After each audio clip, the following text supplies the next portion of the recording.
Balancing chemical equations can be a lot of trials and errors. It can be a guessing game. You change a coefficient and count the number of atoms and see if it's balanced. If not, you gotta go back and repeat the process. I'm sure you've experienced that by now. But that's over now. I will show you how to balance chemical equations using algebra. Wait. Don't stop. You think it's harder because you heard me say algebra, but it really isn't. You just have to learn 3 steps. Then you can balance equations using math. No more guessing game. Trust me, learn this technique now. In the first half of the video, I will show you this algebraic technique. And then in the second half, I will demonstrate the technique using some sample problems. Before we start though, there's one concept you have to know, which you should already know. You have to be able to count the number of atoms for each element in the chemical formula. For example, you have to know that there are 2 hydrogen atoms and 1 oxygen atom in the expression H2O. What about 3 H2O? The number 3 is a coefficient, and it means that you have 3 molecules of H2O. So in this expression, you have 6 hydrogen atoms, which is 3 times 2, and 3 oxygen atoms, which is 3 times 1. What about C3H8? It's a molecule of propane. There are 3 carbon atoms and 8 hydrogen atoms in 1 propane molecule. What if I adjusted the coefficient and write down 5 C3H8? How many atoms of these elements are there in this expression? You have 5 molecules of C3H8. So you multiply 5 by 3 to find out how many carbon atoms there are. 5 times 3 is 15. So there are 15 carbon atoms. What about hydrogen? Again, you multiply the coefficient and the subscript. So 5 times 8. There are 40 hydrogen atoms in this expression. If you think you got this, you got this algebraic method of balancing chemical equations.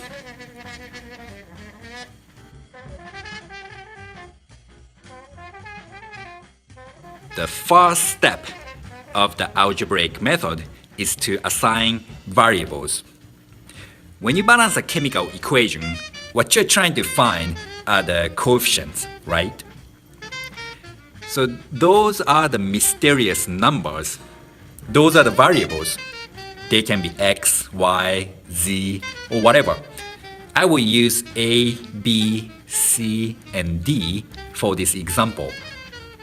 What I just did is I just assigned these variables A, B, C, D to these mysterious numbers. We don't know these numbers. That's what we want to find out, right? So A, B, C, and D are the variables. We are going to use algebra to solve for these variables.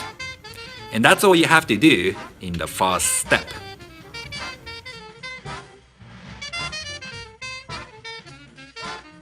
Atom inventory is just a fancy term for counting the number of atoms for each element.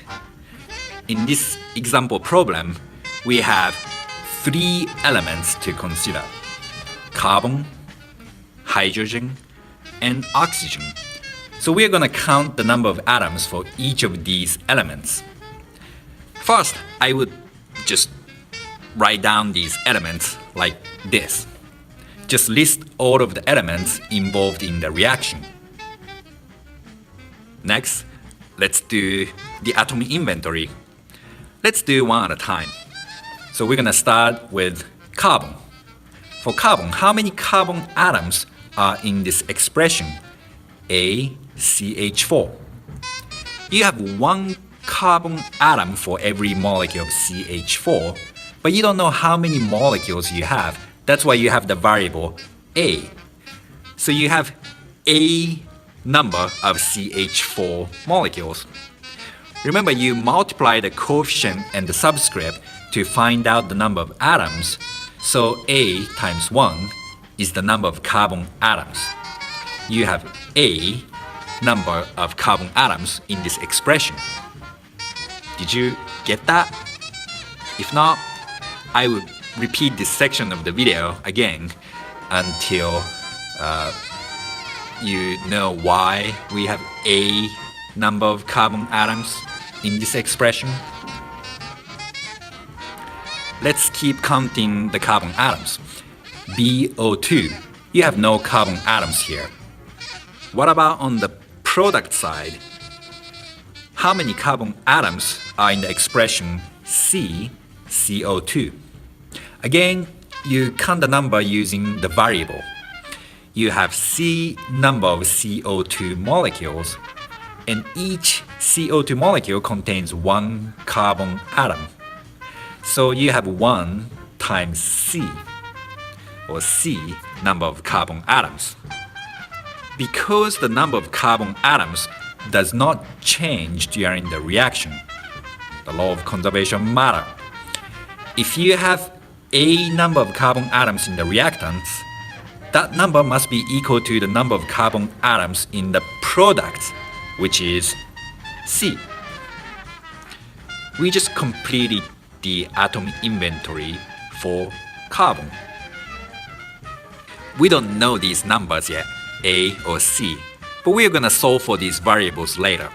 For now, we need to do the atom inventory for the other two elements.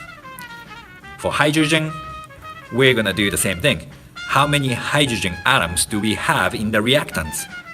You have A number of CH4.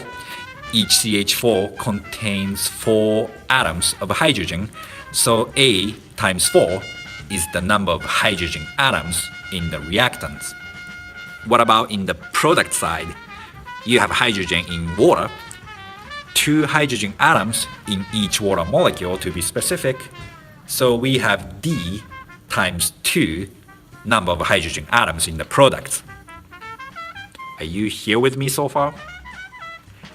Let's do the last element, oxygen. In the reactants, you have B number of oxygen molecules. Each of the oxygen molecule has 2 oxygen atoms, so 2B for the reactant side. What about the product side? You have oxygen in both substances, CO2 and H2O. Let's do one at a time. For CCO2, you have C times 2 number of oxygen atoms, so 2C.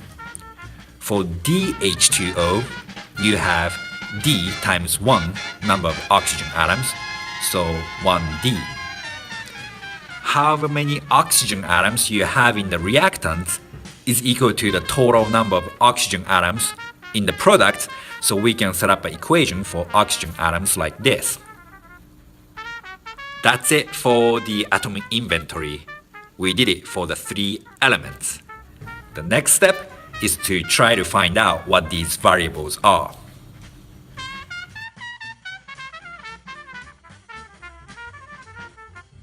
Okay, we have these 3 equations with the variables A, B, C, D, the mysterious numbers we have to solve. But how? We are going to assume that one variable is 1 and find out the rest of the variables. What does that mean? Well, don't think too hard here. Since we have no idea what these numbers are, we're just gonna say, hey, what if the first variable is 1? What would be the other variables? That's what we are going to do. If the variable we assume to be 1 turns out to be something other than 1, then we can fix it later. We will get there later. So for now, alright, let's just assume that one variable is 1. Let's say A is 1. If A is 1, what would be the rest of the variables? Let's find out. If A is 1, using this equation, A is equal to C, we know that C is also 1. If A is 1, using this equation, 4A is equal to 2D, we know that D is 2. Now we know A, C, and D. Let's use these numbers and we should be able to find out what the variable B is. Now you have all the variables solved. And that's it. You balance the equation. You don't have to write ones, so this would be the final equation. It worked out. When A is 1, all of the variables came out to be whole numbers. So that's all you had to do. Sometimes when you assume that A is 1, like we did, but you find out that A isn't 1, that happens sometimes. And what happens is that you get fractions instead of whole numbers. Then you have one more step to do.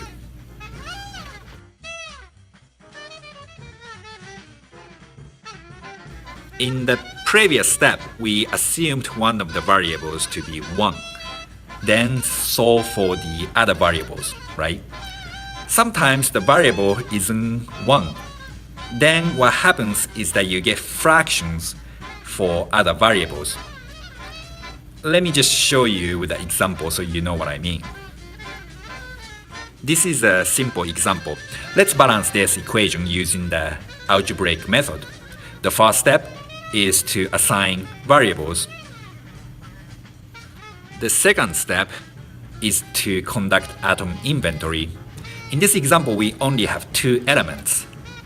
For hydrogen, you have 2A number of atoms in the reactants and 2C number of atoms in the product. They must be equal to each other because of the law of conservation of matter. For oxygen, you have 2B number of oxygen atoms in the reactant and 1C number of oxygen atoms in the product.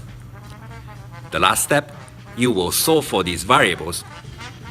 Let's assume that A is 1 and see what happens. If A is 1, using the equation, we know that C is also 1. If C is 1, using this equation, we know that B is 1/2. Now we know all of the variables. That's it. But unlike the last example, one of the variables came out to be a fraction. And we don't want any fractions in the chemical equation, so we need to simplify. Basically, the variable A wasn't 1. So how do we simplify this? Well, to get rid of the denominator 2, you just need to multiply by 2, but you have to do that for all of the coefficients. That's it.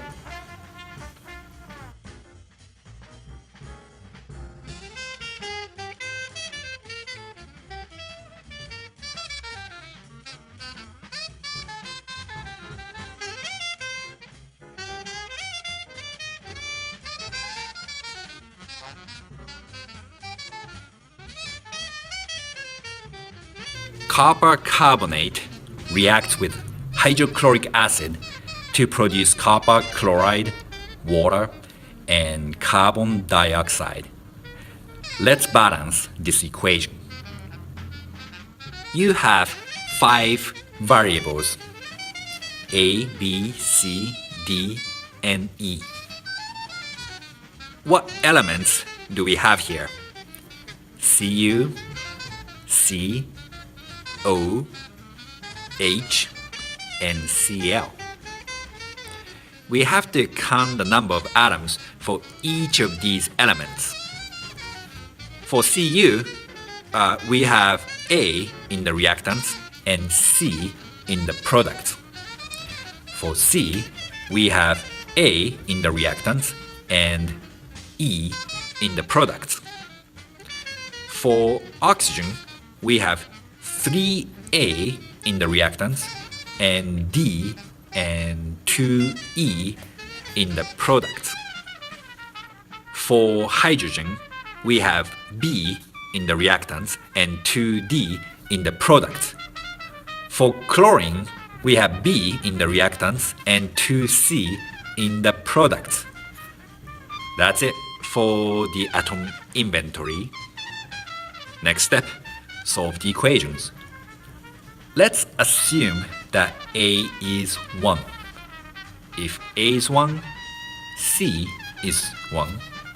If A is 1, E is 1. We can plug in these numbers now. If A is 1 and E is 1, using this equation, we can solve for the D.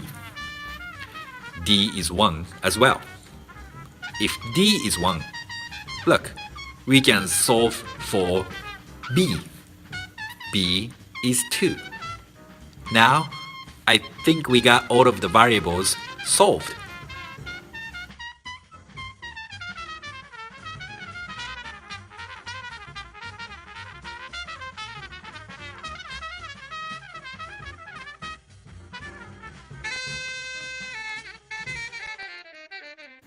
This equation shows the redox reaction. Iron oxide is reduced and becomes iron metal. Coke is used as a reducing agent. Carbon dioxide is produced as a byproduct. Let's balance this equation. Assign variables A, B, C, and D. Next step, atom inventory.